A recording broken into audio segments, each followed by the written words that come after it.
Hello, everybody. I'm Dawn Campbell, the Business Director at the IAPC&M. And today I'm joined by Sanjeevv Khan. Welcome, Sanjeevv. Thank you. Thank you very much, Dawn. And it's not Khan, it is Khanna. Khanna. Okay, thank you. And Sanjeevv is going through his accredited practitioner coach and mentor coach accreditation. He's an Ikigai coach and he's founder of Self-Maximization. So I wanted to talk to him because he's having his Art of Self-Maximization and his Ikigai client program accredited with the IAPC&M. So you've got two client-facing signature programs. And you've written books. I can see the cover of the books on your background there. So tell us a little bit about yourself, if you would, Sanjeevv. Perhaps how did you make that transition from corporate employee to solopreneur and author? That's a big question. Okay, thank you. So, Dawn, basically, it's almost 35 years that I'm continuing still with the corporate world. I'm currently working as the Chief Operating Officer with one of the India's largest corporate house in FMCG industry. And I have worked with Honda Cars, Samsung Electronics, Metro Cash and Carry of Germany, ITC Limited, BigBasket.com, and currently with Patanjali Group, which is one of the largest FMCG group. So that had been my corporate journey. In last 10, 12 years, when I was in the CXO role, I started realizing that my primary job now has become of coaching and counseling and mentoring. Mm-hmm. Now, whether I do the coaching for my board, for the requirements of the employees and the organization, or somewhere I do it for the employees and the organization as per the requirements of the management. So either way, I'm doing coaching and consulting. Then I thought why I should not do it in a more structured way, because reading and writing and all this had always been my interest. So I have done many programs for IAMs, ISB, Harvard University, Oxford University, Stanford University. So I had been doing these programs throughout my life. Mm-hmm. Then I thought that when I am doing all this, why I should not get into the structured coaching. And that's when I first thought of doing NLP programming, which I did, then the ICF program. And then somehow Ikigai happened. I got to know about Ikigai, the Japanese life philosophy. And when I learned about Ikigai, I did a program from Netherlands, from Ikigai Coaching Institute. I realized that people globally are mistaking it to be a framework.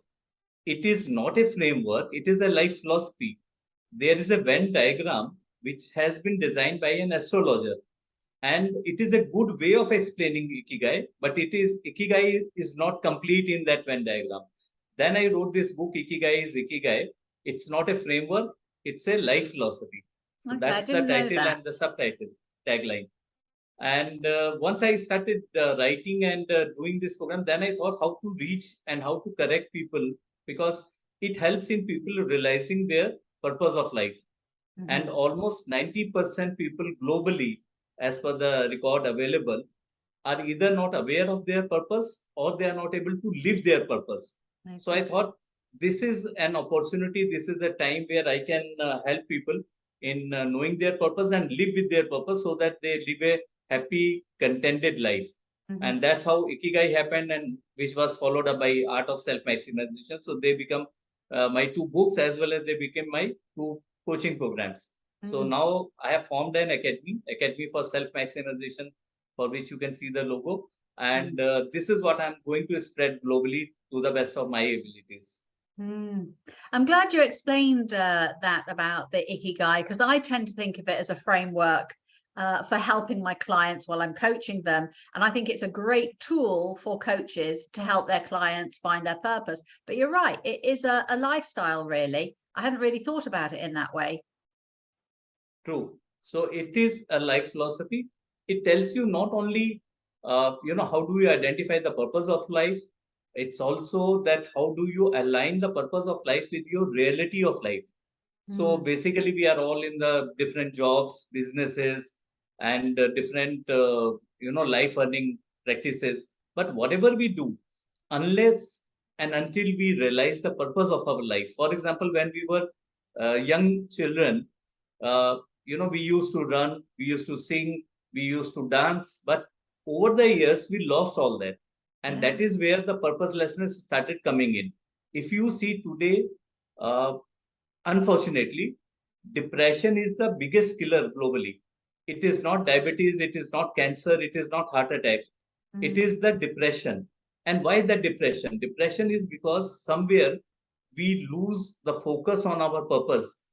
Just to share with you, Don, very interesting research had been done in Canada. And it was asked, first question was in that research was, there were 100 of questions. The first question was that if you have to articulate two biggest satisfactory or purpose of life, what it will be. So everyone said happiness and fulfillment. So the two biggest purpose of life are happiness and fulfillment. Sure. Down below in the same questionnaire at number 50th or 55, the question was asked that if you get Aladdin's genie, what are the three things you will ask for? And surprisingly, 80% people who responded said the number one, money, number two, power and position, and number three, relationships.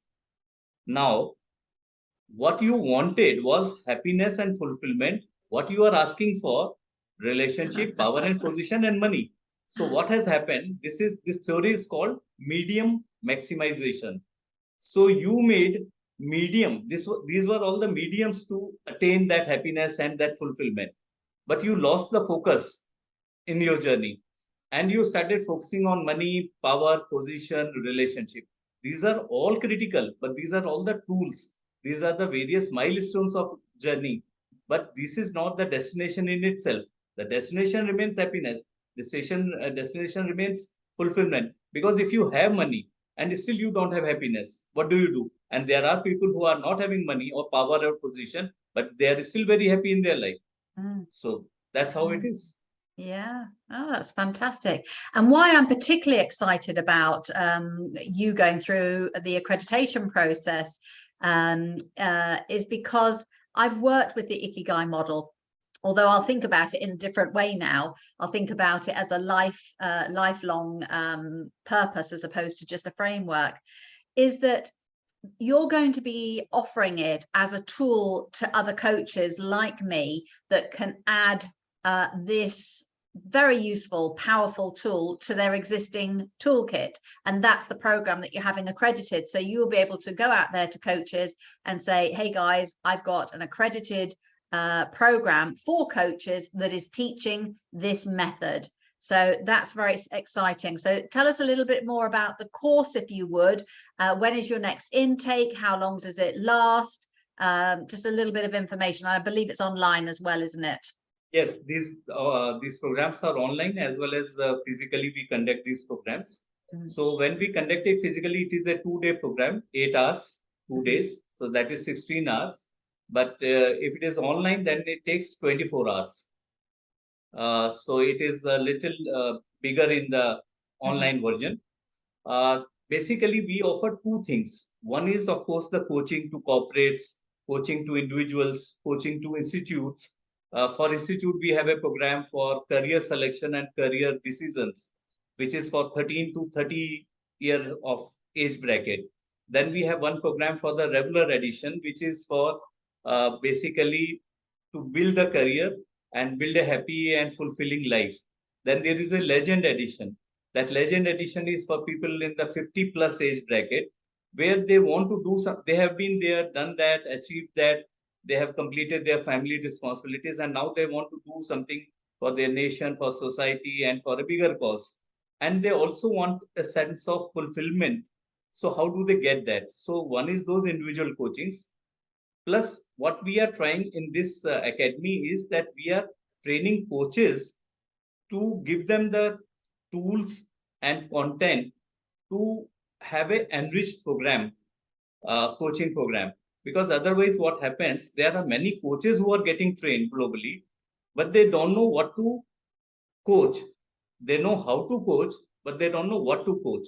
So we are giving them content and we are giving them tools so that they become better and effective coaches to build their career. Because post pandemic, I'm sure we all know it, that so many people have lost their jobs, so many people have lost their lives, so many people have lost their bread earners in the family, and so many people have gone back to their hometowns in a country like India, and where they don't have that kind of employment opportunity or the business opportunity. So this gives them a flexi hour at their own timings, an opportunity to get developed and groomed as a professional coach, which where the backdrop remains of Ikigai, but then there will be different programs for career selection.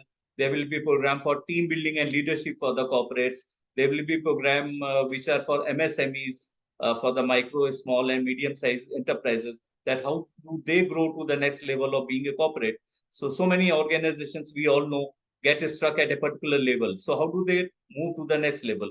So these are the different kind of programs which are required across around us, and these will be the tools and content that we are offering to the people, to the coaches. So your academy offers various coaching levels of training, but for existing coaches like myself who wanted to go through an accredited program to learn about Ikigai, and for those of us who can't go to India, unfortunately, we'll have to do it online, and it will take 2 days. Absolutely. Yeah. Okay. So we have two kind of programs, Dawn. One which we conduct on the weekends. So on Saturday and Sunday, 8-hour program on 2 days. We also have a 3-month program where we do on every Sunday 2-hour session. Okay. For 3 months. So that means again 24 hours, and that's how it goes. Yeah. Okay. And so at the end of that, the existing coach has a new skill in their toolkit, which is an understanding of the Ikigai philosophy and how to apply that to help their clients get back in touch with their real purpose. True. Very true. Yeah. Okay. Good. Okay. And then you've written a book about it, which I will be reading and we will be reviewing on the IAPC&M book club review series. And no doubt you're going to be interviewed for our authors series for both your books. But now tell us a little bit about the self-maximization book and course, please, if you would, Sanjeev. Sorry, come again. I missed you. Tell us a little bit more about the self-maximization course. Okay. So this art of self-maximization basically is intended that with the firm belief that we all have our own unique skill set. We have our unique strength, which has been given by Almighty God. So universe has given all of us something very unique. Now, when we try to imitate, somewhere we lose that value, because what happens? We all aspire to be someone else. We look at the heroes, we look at the sports stars, we look at different stars, and then we try to follow them blindly, forgetting that we also have something very unique about us and we need to capitalize. So art of self-maximization basically tries to guide you. How do you maximize what is innate in you? What nature has already given you? You only capitalize on it, and your unique self is much more effective and much more stronger and much more valuable than copying anyone. Because as the saying also goes, that original is always more expensive than the copy. So you don't have to copy anyone, you don't have to imitate anyone, you only have to capitalize, identify your strengths and capitalize on it. Those inner strengths will help you in maximizing your real self, and that's your identity. We should not lose it. Okay. And that's an online course as well? Yeah, of course. Same timings, same schedules. Yeah. Okay, cool. So obviously we get a sense of your energy and philosophy, but what about you, the man? What do you like doing behind, well, not behind, but when you're not working? Okay, so I like music. I like to spend time with my family, and I like going to holidaying to the places which are natural, where I am close to the nature. So maybe it can be a beach side, it can be a hilly area, but it should be a nature place. I'm not very monument liking person, but I love to spend family time in close to nature, and that really re-energizes me. It's very nurturing, isn't it? Yes. Yeah, helps us get it back in touch with ourselves once we step off that hamster wheel with all the busyness of going on in the city. What kind of music do you like? Normally, it is the Indian music. Okay. I'm fond of Indian music, which is classical, and I don't like the normal, popular songs. But I like wherever there is a creativity. There is creativity, I think, energizes me. So Okay. wherever it is, I like sports. I watch almost, I mean, lawn tennis or soccer or cricket, which is very popular in India. So I like all the sports. I have been playing up to state level or university level, table tennis, lawn tennis, so cricket. Yeah. Now, when, basically the intent is that how do I maximize myself? So I tried my hand in studies, in writing book, in coaching, in learning, and of course, in singing, poetry. I enjoy everything. Wherever there is a creativity, that gives me fresh energy. Yeah. I'm guessing that whoever comes on your courses is going to be exposed to that sort of energy and that passion that you have, because I know the time that you and I have spent together, it's been an absolute joy. I've got one more question for you. What are you reading? What's on your bedside table that inspires you at the moment by way of a book? Right now, there are a couple of other books on Ikigai which I'm reading. There are 2, 3 other authors' books on Ikigai, because I'm just wondering if someone more, because I wish globally everyone starts correcting it, that it's a Venn diagram is a framework, it's not the life philosophy, it's not complete Ikigai. So I'm reading now to see if some people have started realizing it and propagating it now in the right direction. Yeah. So that globally the wrong notion starts getting cleared, and more people, because they are interested. I mean, globally, Ikigai is one of the most popular life theories currently. But if you go with the wrong notion, then there is no idea, because then it's like following someone who is already lost. So we need to go and understand first that what is the right Ikigai, then how it can help, because it's not only the, like in my art of self maximization program, it starts with uh, Ikigai. So to realize your purpose, then it is self-management, the personal management. How do, once I realize my purpose, how do I realign myself, my lifestyle, my value system with my purpose? Once I do it, then the third is law of attraction, that how it manifests. If you believe in something positive, the positive manifestation happens. So third is that. The fourth chapter tells that in spite of law of attraction, in spite of your realization of purpose, and in spite of your self-management, still failures will be there. But when those failures happen, you should not take them as obstacles. Rather, you should take them as opportunity, a redirection. So get corrected, move in the right direction at the right pace. So it's not an obstacle that your life comes to a standstill. Rather, it's a redirection, move in the right direction. And then the fifth is another Japanese philosophy called Kaizen. I'm sure you are aware of it. Yes. Yeah. That how do you take those small steps every day? How do you make those small corrections in your life, which can actually help you in reaching your goals? And that's what finally gives you a more meaningful and happier life. So your bedtime reading is very much about Japanese philosophy then, about quality, control, quality of life, and you're obviously a perpetual student. True. Very true. Good. Okay. And Well, right now, I'm really looking forward eagerly to learn a lot from you and the team, because IAPC&M, the way, the moment I came to know about it, why I preferred my programs to get accredited by you was because I know the credibility that it brings, the value that it brings, because it is not only that you introduce a program, but the accreditation and the recognition and the value that you bring along with it, with this kind of an accreditation, it takes you with a global confidence. So that's why. yeah. So thank you very much to you and your team. Oh, You you're are doing a welcome. wonderful job, and I look forward that we continue our journey together. We will indeed. We will indeed. And I'm sure when we come to launch both of your individual programs, we will meet again. But it's been an absolute pleasure getting to know you a little bit better, and also the person behind the training program. I always think that's really important. So thank you for spending some time with me, and I look forward to seeing you again. Entirely my pleasure. Thank you very much. Thank you. God bless. Take care.